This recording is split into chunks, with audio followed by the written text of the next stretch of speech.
जय राधा माधव। दीपावली लीला। अपने भवन की अटारी की सबसे ऊपर की छत पर श्री राधा रानी आकाश दीप की रेशम की डोरी को अपने हाथ में पकड़े हुए दक्षिण की ओर मुख किए खड़ी हैं। आज दीपावली है, इसलिए समस्त नंद व्रज में संध्या के समय विशेष चहल पहल है। प्रत्येक छत की अटारी पर ब्रज सुंदरियों की टोली खड़ी है।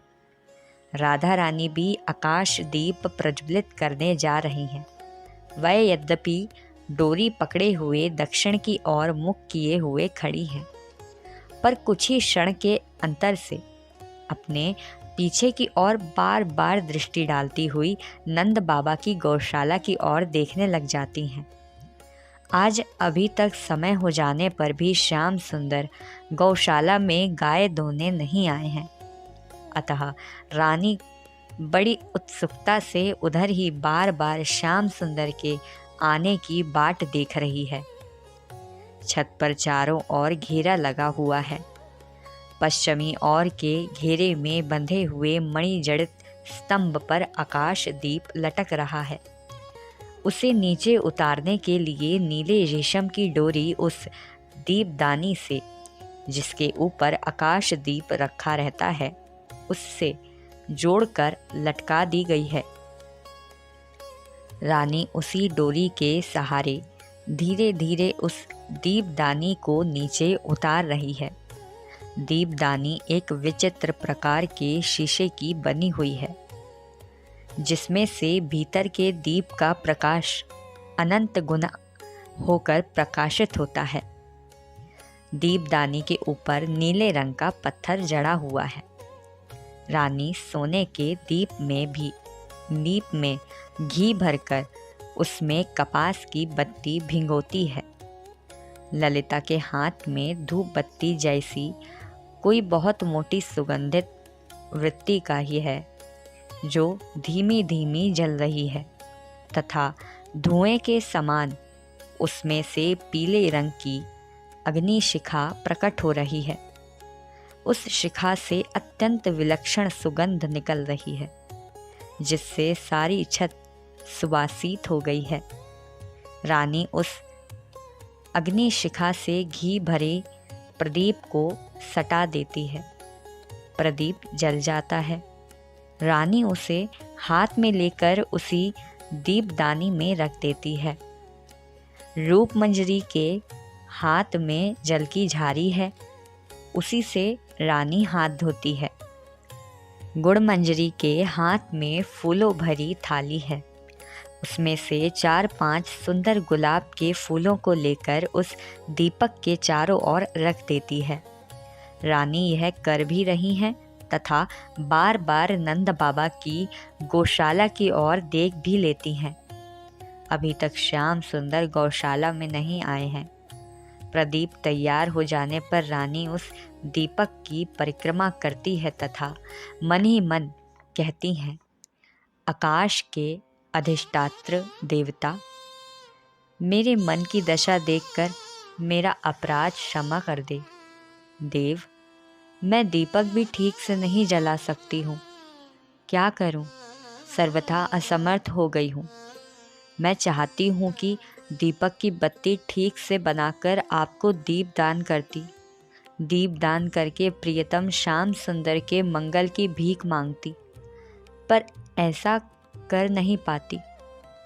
दीपक हाथ में लेती हूँ, पर वहाँ उस दीपक के स्थान पर मुझे श्याम सुंदर दिखने लग जाते हैं। कपास की बत्ती हाथ में लेती हूँ, हाथ पर रखते ही हाथों में श्याम सुंदर की छवि दिखने लग जाती है। दीपदानी पर दृष्टि डालती हूँ, पर मुझे दीपदानी नहीं दिखती, वहाँ श्याम सुंदर दिखते हैं। डोरी को पकड़कर मैं खींचना चाहती हूँ, पर उस डोरी में ही मेरे श्याम सुंदर मुझे हंसते हुए दिखने लग जाते हैं। मैं सोचती हूँ कि ललिता को पुकारूं और पुकार कर कहूँ कि बहन, मेरी ओर से तू पूजा कर दे, पर ललिता के स्थान पर श्याम सुंदर को पुकारने लग जाती हूँ कहना कुछ चाहिए, कह कुछ जाती हूँ। इसीलिए हे देव, आप रुष्ट ना हो। मेरी इस विधिहीन पूजा से ही आप प्रसन्न हो जाएं और एक भीख दे दें। देव, श्याम सुंदर की दासी यह राधा आपसे भीख मांगती है कि मेरे प्रियतम श्याम सुंदर अनंत काल तक सुखी रहें। प्रार्थना करते करते रानी भावाविष्ट हो जाती हैं तथा आकाश में एवं अपने चारों ओर पूर्व पश्चिम उत्तर दक्षिण सर्वत्र उन्हें श्याम सुंदर दिखने लग जाते हैं। हाथ में डोरी को पकड़े हुए पार्थिव पुतली की भांति वे खड़ी रह जाती हैं। ललिता स्थिति समझ जाती हैं तथा डोरी को उनके हाथ से छुड़ाकर चित्रा के हाथ में दे देती हैं। पास में ही घेरे से सटा हुआ जो एक मखमली आसन है, उस पर वह रानी को बैठा देती हैं। कुछ देर बाद रानी को बाह्य ज्ञान होता है तथा वह पुनः उसी गौशाला की ओर देखने लग जाती हैं। इस समय कुंदवली छत पर आती है। उसे अचानक आई देखकर रानी को आश्चर्य होता है। कुंदवली रानी के कंधों को पकड़कर प्यार से उसके सिर को चूमकर कहती है, चल, तुझे मैया ने अभी अभी शीघ्र बुलाया है। रानी के मुखार विंद पर उत्कंठा एवं आनंद के चिन्ह प्रकट हो जाते हैं। फिर अत्यंत धीमे स्वर में किंचित भय मिश्रित मुद्रा से वह पूछती हैं, आज्ञा मिल गई? कुंदवली हंसकर कहती हैं, हाँ हाँ, सब विधि विधान पूरा करके ही आई हूँ। यह सुनते ही रानी की प्रसन्नता की सीमा नहीं रहती। वह बड़ी शीघ्रता से छत की सीढ़ियों से उतरती हैं तथा उतरकर भवन के पश्चिमी उपवन में जा पहुँचती हैं। रानी के पीछे कुंदवली, ललिता आदि दौड़ती सी चल रही हैं। रूप मंजरी एक नीले रंग की चादर लेने के लिए पीछे लौट पड़ती हैं तथा शीघ्र ही चादर लेकर दौड़ती हुई पुनः राधा रानी के पास पहुंच जाती हैं। रानी उत्कंठावश इतनी शीघ्रता से चल रही हैं कि इतनी देर में ही वह उपवन के द्वार को पार करके मुख्य मार्ग पर आ गई हैं। इसी समय रूप मंजरी पीछे से आकर उन पर चादर डाल देती हैं।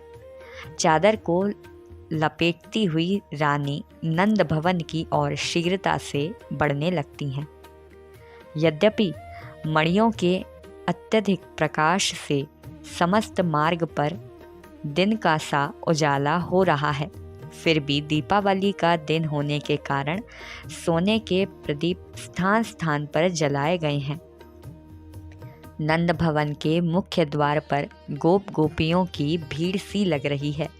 आज श्याम सुंदर स्वयं दीपक जला जलाकर मार्ग एवं भवन को सजा रहे हैं। श्याम सुंदर की विलक्षण शोभा है। उनकी अलकावली अत्यंत सुंदर ढंग से संवार दी गई हैं तथा केश के गुच्छ पीछे ग्रीवा पर लटक रहे हैं। वह अत्यंत सुंदर फूलों का बना हुआ मुकुट, जिसके आगे एक मोर पंख लगा है, सिर पर बांधे हुए हैं। पीली चादर दोनों कंधों पर से होती हुई सामने की ओर लटक रही है। वह रेशमी लाल किनारी वाली पीली धोती पहने हुए हैं और उसका एक छोर कमर में कसी हुई फेंट के निकलकर आगे लटक रहा है। श्याम सुंदर के बाईं ओर मधुमंगल घी से भरी हुई झारी लेकर घूमता हुआ चल रहा है। सुबल ने बहुत से दीपकों से भरी हुई सोने की परात उठा रखी है। श्रीदाम कपास की बत्तियों का पुलिंदा लिए हुए श्याम सुंदर के पीछे पीछे चल रहा है। उधर मैया एक बार भवन के भीतर जाती हैं, दूसरे ही क्षण बाहर आकर घबराई सी उधर देखने लग जाती हैं, जिधर श्याम सुंदर दीपक जलाते हुए घूम रहे हैं और बार बार चिल्ला कर कहती हैं, अरे ओ मधुमंगल, अरे सुबल, देखना भला कहीं श्याम सुंदर का हाथ न जल जाए। मैया कभी धनिष्ठा से कहती हैं। धनिष्ठे उनसे ब्रजेश्वर नंद से कह दे कि वह गौशाला से तुरंत आ जाएं। श्याम सुंदर के पीछे पीछे चलकर उसे संभालें, कहीं वह हाथ नहीं जला ले। कहीं श्याम सुंदर के पास दौड़कर चली जाती हैं तथा कहती हैं, मेरे लाल, अब नहीं, अब बहुत दीपक तुमने जला दिए हैं, अब रहने दे। श्याम सुंदर बड़े प्रेम से कहते हैं, ना मैया, मेरा हाथ नहीं जलेगा। देख, अब तक 800 से अधिक दीपक जला चुका हूँ, एक बार भी तो हाथ नहीं जला। मैया फिर भी मधुमंगल को सावधान करती हुई कुछ दूर हटकर भवन के द्वार के पास आकर उधर ही देखने लग जाती हैं जहाँ श्याम सुंदर आंखों से ओझल हुए। तभी मैया चिल्लाती हुई कहने लग जाती हैं कि अब बस, अब और नहीं जलाने दूंगी, एवं उसके पास दौड़ने लग जाती हैं। इसी समय राधा रानी नंद भवन के द्वार पर आ पहुंचती हैं। राधा रानी को देखते ही मैया आनंद में डूबने लगती हैं। वह रानी के पास दौड़ जाती हैं। रानी पैरों पर गिरकर प्रणाम करना चाहती हैं, पर मैया उसके पहले ही उन्हें हृदय से चिपका लेती हैं। उसके सिर को सूंघती हैं, चूमती हैं। फिर मैया यशोदा बड़ी उत्फुल्लता की मुद्रा में कहती हैं, कुंदवली, जा बहन, रोहिणी से कह दे, मेरी लाडली राधा आ गई है। बस अब तो एक क्षण में ही सब हो जाएगा। हाँ हाँ, रोहिणी बहन ऊपर रसोई घर में है, जाकर कह दे। श्याम सुंदर दीपक जला रहे थे। उसी समय उनके कानों में राधा आ गई है ये शब्द पड़ते हैं। राधा सुनते ही श्याम सुंदर के हाथ से दीपक गिर जाता है। वह उस स्थान से दौड़ते हुए वहाँ ही आ जाते हैं जहाँ मैया रानी को लेकर खड़ी हैं। श्याम सुंदर एवं रानी एक दूसरे को देखते ही प्रेम से अधीर होने लगते हैं। श्याम सुंदर को आया देखकर मैया रानी के पास से चलकर श्याम सुंदर के पास आ जाती हैं तथा अंचल से श्याम सुंदर का मुख पोंछने लगती हैं। श्याम सुंदर कहते हैं, ना मैया, अब दीपक नहीं जलाऊंगा। तेरी बात मैंने नहीं सुनी। अभी एक दीपक हाथ से गिर गया, मैं बच गया, नहीं तो सचमुच हाथ जल जाता। मैया श्याम सुंदर को हृदय से लगाकर प्यार करने लगती हैं। फिर कहती हैं, मधुमंगल भैया, इसे लेकर तुरंत चला जा। तुम एवं सुबल श्याम सुंदर के कपड़े बदला करके ऊपर पूजा गृह में इसे शीघ्र ले आओ। देर मत करना भला, महर्षि शांडिल्य आने ही वाले हैं। मैया श्याम सुंदर के सिर को पुनः सूंघती हैं तथा कहती हैं, जा मेरे लाल, तुरंत कपड़े बदल करके ऊपर आ जा। श्याम सुंदर मैया के भुजपाश से लिपटकर रानी की ओर देखते हुए उत्तर की ओर धीरे धीरे बढ़ते हैं। मैया रानी का हाथ पकड़ लेती है एवं कहती है, मेरी लाडली बेटी, ऊपर चल, मैं तुझे सब समझा दूँ। रानी मैया के साथ ऊपर पाकशाला में जा पहुंचती हैं तथा छिपी दृष्टि से उधर ही देखने लगती हैं जिधर श्याम सुंदर गए हैं। रसोई घर में मैया रोहिणी बैठी हुई परात में मिहिन दानों के लड्डू बना रही हैं। रानी उनके चरणों में जाकर प्रणाम करती हैं। क्या बनाना है और क्या क्या बन चुका है यह सब मैया रानी को समझाती हैं और कहती हैं कि शेष बातें बहन रोहिणी बता देगी। इतना बतला करके मैया श्याम सुंदर को लाने के लिए नीचे दौड़ जाती हैं। रानी एवं रानी की सखियां मंजरियां अत्यधिक तत्परता से पाक कार्य में लग जाती हैं। कुछ ही देर में आश्चर्यजनक रीति से सब कुछ बन जाता है। परात में भर भर कर भांति भांति की मिठाइयाँ नंद रानी की दासियाँ एवं राधा रानी की मंजरियाँ लाकर सामने के पूजा गृह में रखती चली जाती हैं। पूजा गृह के दक्षिण की ओर का स्थान मिठाई की परातों से भर जाता है। पूजा गृह के बीच में अत्यंत सुंदर सुकोमल आसन चारों ओर से बिछाई हुई है। ठीक मध्य भाग में छोटी सोने की चौकी सजाकर रखी हुई है। चौकी पर एक हाथ ऊंचा एक आधा हाथ चौड़ा मणिजड़ित सिंहासन रखा है, जिस पर अत्यंत सुंदर किसी तेजस धातु की बनी हुई श्री लक्ष्मी नारायण की प्रतिमा विराज रही है। चौकी के नीचे अर्घ्य आदि पूजा के उपकरण रखे हुए हैं। कुछ दूर पर हवन वेदी शोभा पा रही है। आचार्य महर्षि शांडिल्य के बैठने के लिए पास में ही सुंदर गद्दी सुशोभित हो रही है। उनके शिष्यों के बैठने के लिए भी सुंदर सुंदर आसन लगे हुए हैं। इसी समय महर्षि शांडिल्य अपने शिष्यों सहित पधारते हैं। उनके पधारते ही सभी विनयपूर्वक किनारे हट हट कर खड़े हो जाते हैं। मैया यशोदा इसी समय वहां आ जाती हैं। वह दूर से ही महर्षि के चरणों में प्रणाम करती हैं। महर्षि आशीर्वाद देते हैं। सुंदर पगड़ी बांधे नंद बाबा भी वहीं आ पहुंचते हैं। वह महर्षि के चरणों में साष्टांग दंडवत प्रणाम करते हैं। महर्षि उन्हें आशीर्वाद देते हैं। मैया यशोदा कहती हैं, कुंद जा, कृष्ण को शीघ्र बुला ला, मेरा नाम लेकर बुला ला। मैया यह कह ही रही थी कि श्याम सुंदर आ जाते हैं। आगे आगे मधुमंगल, बीच में श्याम सुंदर, उनके पीछे सुबल एवं अन्य सखा।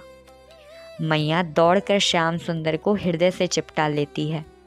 फिर बड़े प्यार से हाथ पकड़कर महर्षि के सामने ले आती हैं।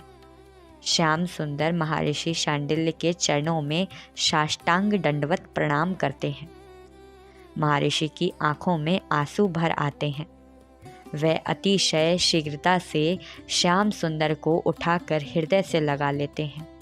मधुमंगल आदि सखा भी महर्षि को प्रणाम करते हैं। महर्षि उन्हें भी उठाकर हृदय से लगाते हैं। श्याम सुंदर अतिशय प्यार से महर्षि के साथ आए हुए 5 शिष्यों से गले मिलते हैं। वह ब्राह्मण कुमार आनंद में पागल से हो जाते हैं। फिर श्याम सुंदर एक तिरछी चितवन रसोई घर की ओर डालते हैं। अपनी प्रियतमा राधा रानी के साथ दृष्टि मिलते ही श्याम सुंदर का सारा शरीर कांप जाता है। यही दशा रानी की भी रसोई घर में होती है। श्याम सुंदर की यह दशा देखकर नंद बाबा एवं मैया कुछ घबरा सी जाती हैं, परंतु फिर श्याम सुंदर को हंसते देखकर सभी निश्चिंत हो जाते हैं। स्वस्ति वाचन पूर्वक श्री लक्ष्मी नारायण जी की 64 उपचारों से विधिवत पूजा होती है। पूजक नंद बाबा हैं, पर श्याम सुंदर उनके पास में बैठे हुए नंद बाबा के हाथ में पूजा की सामग्री पकड़ाते जा रहे हैं। बड़े ही सुंदर ढंग से पूजा होती है। रानी सखियों के बीच में बैठी हुई अपने प्रियतम की शोभा एकटक निहारती रहती है। पूजा समाप्त होते ही वहाँ देवऋषि नारद अत्यंत मधुर स्वर में वीणा पर पूज्य वल्लभाचार्य जी का रचित सुंदर मधुराष्टकम का गान करते हुए आते हैं। देवऋषि को श्याम सुंदर तथा नंद बाबा आदि सभी साष्टांग प्रणाम करते हैं। देवऋषि श्याम सुंदर को गले लगते हैं, फिर महर्षि शांडिल्य से गले मिलते हैं। नंद बाबा अतिशय सत्कार पूर्वक महर्षि शांडिल्य को दक्षिणा देते हैं। महर्षि के शिष्य दक्षिणा संभालते हैं। फिर महर्षि श्याम सुंदर की ओर कुछ देर तक एकटक देखकर प्रस्थान करते हैं। देवऋषि नारद भी दर्शन करके प्रस्थान करते हैं। अब नंद उपनंद की पंक्तियों के बीच में श्याम सुंदर सखाओं के साथ भोजन करने बैठते हैं। राधा रानी की सखियाँ, नंद रानी की सखियाँ एवं स्वयं नंद रानी परोसने का कार्य कर रही हैं। भीतर बैठी हुई रानी भोज्य सामग्रियों को सजा सजा कर परात में भर देती हैं। सखियाँ परात को बाहर ले जाकर परोसती हैं। बड़े ही आनंद समारोह के साथ भोजन समाप्त हो जाता है। भोजन समाप्त होने पर नंद बाबा श्याम सुंदर एवं दाऊ जी का हाथ पकड़े हुए रात सभा में स्वजनों से मिलने चले जाते हैं। मैया राधा रानी को खिलाने के लिए परात में बहुत सी मिठाइयाँ स्वयं भरकर लाती हैं तथा बड़े प्रेम से रानी के मुख में देना चाहती हैं। रानी संकोच कर रही हैं। ललिता कहती हैं, मैया हम लोग खा लेंगी, आप निश्चिंत रहें। ललिता की बात सुनकर मैया पुनः ललिता से कहती हैं, देखना भला, तुम लोग यदि कोई भी बिना खाए जाओगी तो मैं बहुत रुष्ट हो जाऊंगी। इसके बाद मैया तुरंत ही श्याम सुंदर को देखने के लिए राजसभा की ओर दौड़ पड़ती हैं।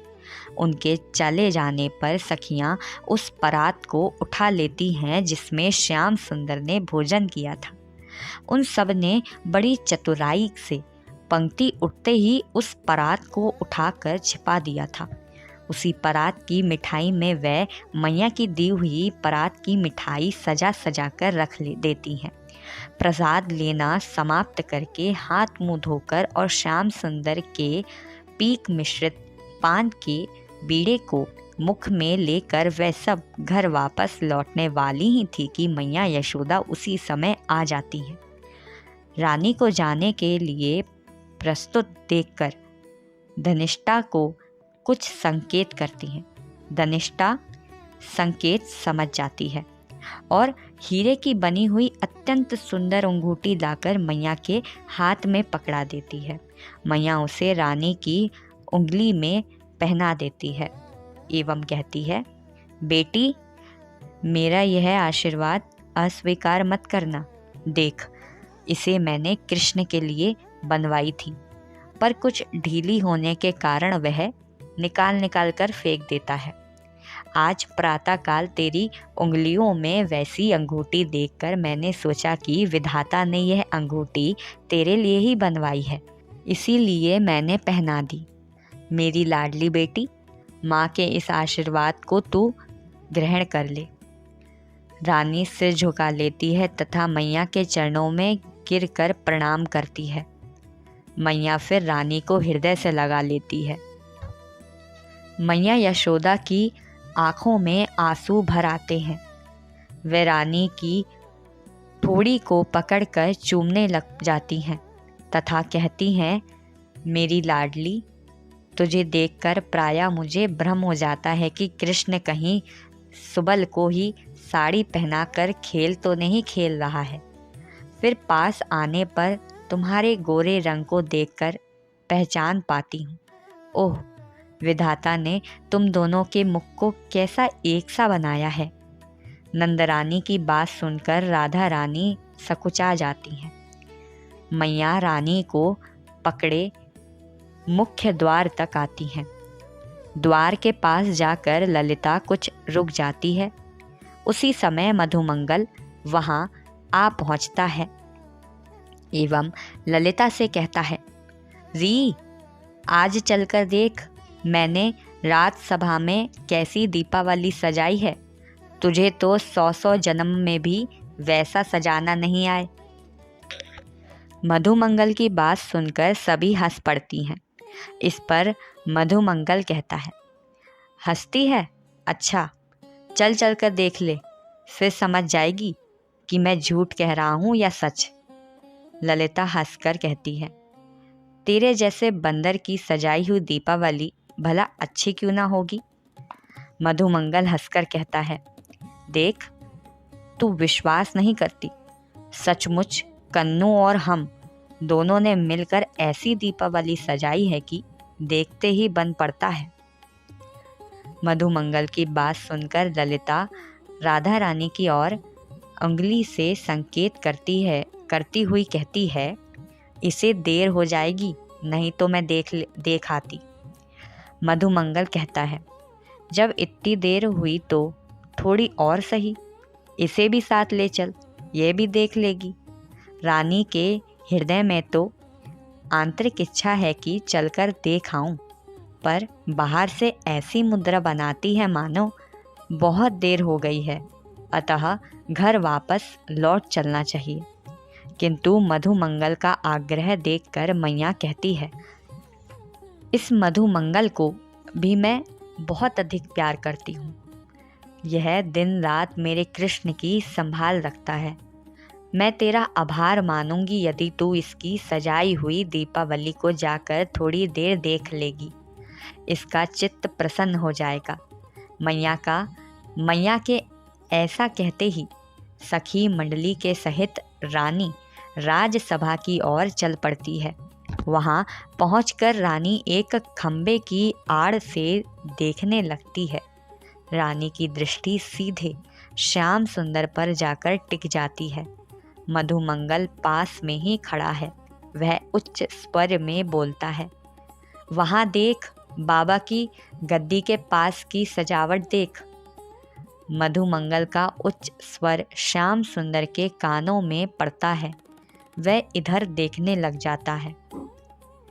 दृष्टि फेरते ही राधा रानी से आंखें मिल जाती हैं। पत्थर की मूर्ति की तरह कुछ क्षण के लिए दोनों की दृष्टि स्थिर हो जाती है। फिर दोनों संभल जाते हैं एवं मुस्कुराने लगते हैं। रानी कुछ देर इधर उधर देखकर फिर सखियों के साथ घर की ओर चल पड़ती हैं। मैया चाहती है कि कुछ दूर तक मैं पहुंचाने के लिए चलूं, पर रानी हाथ जोड़कर रोक देती है। मैया लौट आती है। रानी मुख्य मार्ग से चलती हुई फिर यमुना तट के पथ से अपने घर पर चली आती है तथा आकर बिछोने पर धम्म से गिर पड़ती है।